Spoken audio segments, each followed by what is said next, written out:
People often ask why survivors stay silent. Think that it isn't because of fear, it's vocabulary.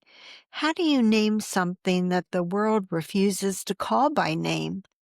When you tell a story of manipulation, people say, well, all couples fight. When you describe control, often they'll say, oh, he's just jealous. When you say you're scared, they say, well, it's because of the way he loves and protects you. And I say that's the problem. Sometimes the very language we use to explain narcissistic abuse is the very thing that hides it. And yet, sometimes somebody does see it. They find the words you can't. They speak softly, hoping that you will hear. But when you've been told for years that jealousy is actually love and control is protection, even the truth can sound wrong to your ears. Before we can change the conversation, we have to face the reason we don't have one.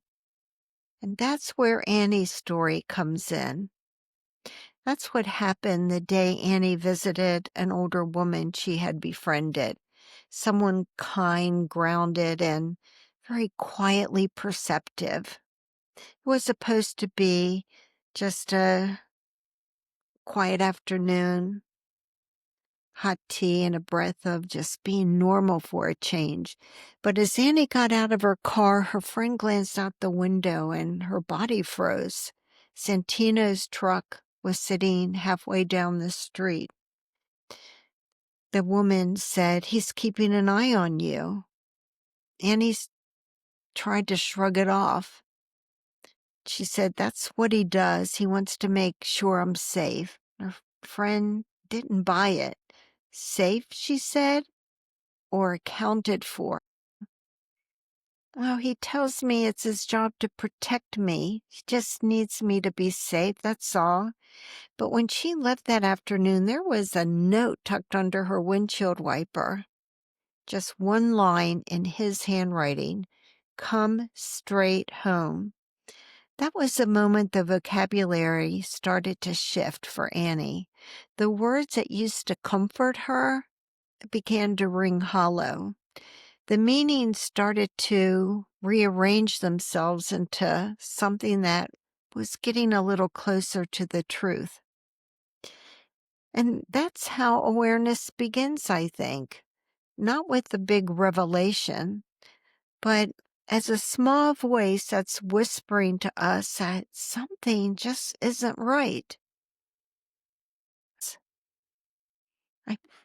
I think we're living in a culture that romanticizes jealousy and excuses control and mistakes dominance for devotion. Even the media calls it passion. But let's face it, passion doesn't follow you down the street and then leave you a note to tell you when you must come home. We still have a tendency to label abusers as just complicated people and survivors as sensitive ones. And when that's the language we hear, that's a language that we start to use. We tell ourselves stories, and the only words people will accept.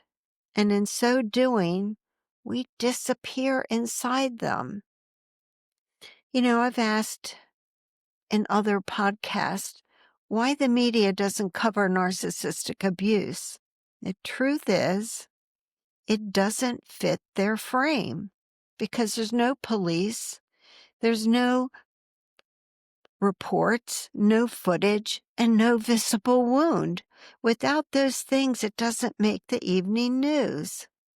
But that doesn't mean it isn't happening. It means we're measuring the wrong things. We're waiting for proof instead of believing the pain.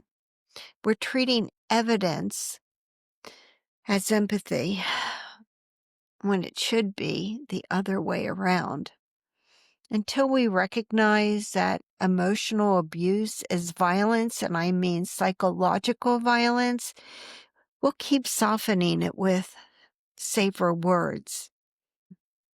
This one's for the people rewriting the language in real time. For those who finally say it wasn't love, it was control. For those still searching for words for what was done to them, I hope this gives you one. Call it what it is, because the moment you name it, you'll begin to free yourself from it. I'm Keil Hackley, attorney, author of the book Undercurrent, your host here of the Are You Annie podcast. Annie's story may have started this podcast, but it's your stories that keep it alive and give it its meaning. This space exists so you never have to feel alone. It's a place where you can be seen, to be heard, and to be believed. A place to name what was never named for you before.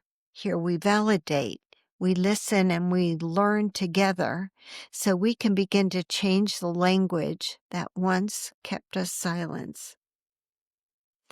As always, I want you to remember that you are stronger than you ever believed. You are a warrior against narcissistic abuse, and you are tenacious, and you're never, ever going to give up on what's important to you.